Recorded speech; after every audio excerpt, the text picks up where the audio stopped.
निन्नो पुन्हा एकदा टेरेसवर आलेले आहे. खूपच ऊन झालेलं आहे. पाऊस कुठं हरवलाय काय माहिती. पावसाचं येईना झालाय. शेतकरी पण चिंतित आहेत. आता एवढ्यात पेरण्या व्हायला पाहिजे होत्या, पण माझे झाडे तर हिरवीगार आहेत, कारण मी रात्री किंवा सकाळी पाणी घालते. आता हा शेवगाच बघा ना, किती उंच झाला आहे, किती मोठा झालेला आहे. आता त्याला फुले यायला सुरुवात झालेली आहे. आणि इथे बघा वालाच्या शेंगाची वेल आहे, गच्च भरलेले आहेत फुलांनी. तर कदाचित त्याला शेंगा इथे पण रताळ्याचं झाड आहे. खाली रताळे आलेले आहेत. 2-3 दिवसांनी मी रताळे काढून घेणार आहे. आणि हे बघा इथे पण मी शेवगाचे बोनसाय बनवलेले आहेत. ते पण उंच झालेले आहेत. कदाचित त्याला पण फुले येतील. आणि हे आहे मोसंबी, आहे कढीपत्ता. ते आवळ्याची बी आणली होती, गावरान आवळं आहे. ती बी लावली होती 2 वर्षापूर्वी. गेल्या वर्षी त्याला 2 आवळे आले होते, पण ते गळून गेले. आता ह्या वर्षी कदाचित त्याला येतील. बघा खोड किती छोटं आहे, तुम्ही पाहतच असाल आवळ्याचं खोड. ही आहेत आळूची पाने. खूप ऊन झालेलं आहे. आणि ड्रॅगन फ्रूटला तर खाली आहे, पण मला दाखवता येत नाही. वरती पण 3-4 बारीक बारीक आलेले आहेत. खाली 3 पुढच्या आठवडी काढू आम्ही. छोटे छोटे आहेत, खूपच आले. खाली पत्र्यावरती ठेवलेलं आहे. हे आहे ओली हळद. आता काय सांगू तुम्हाला, ह्या वांग्याची मज्जा. मी वांगं उपटून टाकणार आहे, मागेही सांगितलं होतं. आता इतकी वांगी आली, काय करू.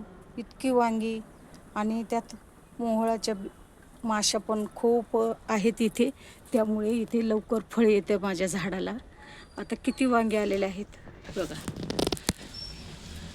इथे छोटे वांगे आलेले आहेत. अजून बघा खाली बघा, इथे झुपकेच आलेलं आहे. इथे फुले आणि छोटे झुपके. हे बघा वांगी आलेले आहेत. आता मी तोडलेले आहेत वांगी, 4-5 वांगी. तर मला एकसाथ सारखे येतील. खूप वांगे आलेले आहेत. मोठी मोठी पानं असल्यामुळे. हे बघा इथे खाली पण वांग आहे, इथं पण वांग आहे. आता एकसाथ 6-7 वांगे निघतील. किती मोठं वांग्याचं झाड आहे, तुम्ही बघू शकता. इतकं फैलवलं आहे. मधमाशा असल्यामुळे इथे ना खूपच लवकर माझ्या झाडाला फळे येतात ते. हे बघा इथं फूल, एक वांग आलेलं आहे. इथे बघा, हे बघा 3 वांगे येणार आहेत. इथं 3 वांगे येणार आहेत. आता बघा इथे एक वांग आहे, इथे पण आहे खाली. उपटून टाकणार आहात. इथं पण वांग आहे. हे बघा इथं पण वांगे आहेत. अजून फुले तर खूप आलेले आहेत. त्या साईडने पण आहेत. हे माझं असं वांग्याचं झाड आहे. एकच आहे बरं का. इथं पण वांगे आहे. खूप फुले आलेले आहेत. खूप मोठं झालेलं आहे, त्याच्यामुळे मी त्याला बांधून टाकलेलं आहे. मस्त माझं वांग्याचं झाड आहे.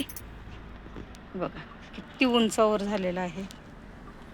तर इथे आहेत पपया. हे आहे वालाच्या शेंगाचे झाड. हे आहे डाळिंबाचं झाड.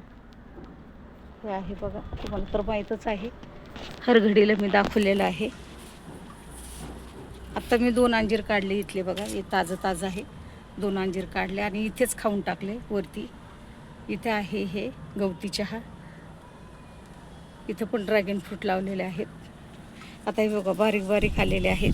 हे बघा खूप आलेले आहेत अंजीर, पण बारीक आहे. इथं टोमॅटोचे झाडं लावलेले आहेत.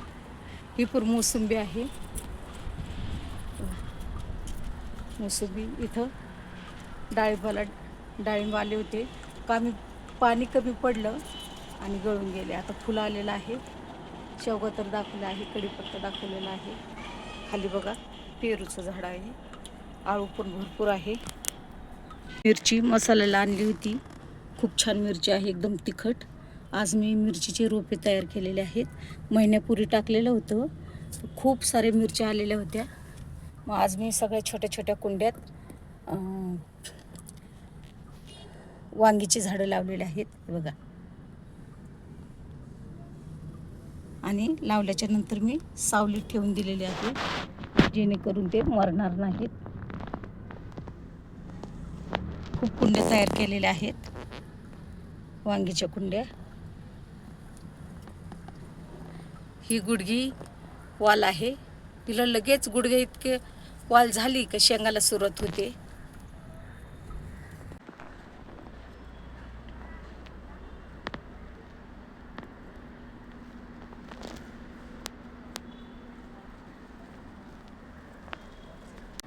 सीताफळ पाहिलं का, झाड केवढे आणि सीताफळ बघा आले. कारल्याची वेल लावलेले आहेत. कारले येतील बघा, किती फुले आलेले आहेत. ते गुडगी वालला गच्च भरला आहे फुलाने, बघू शकता. आता पेरूला पण पेरू येतील. खूप मोठा पेरू झालेला आहे. 3-4 पेरूचे झाडे आहेत. पपया आल्या होत्या, पाणी कमी पडलं का परत ते फुले गळून जातात. ते चिक्कूला चिक्कू आहेत दिसत, ते ऊन झाले असल्यामुळे.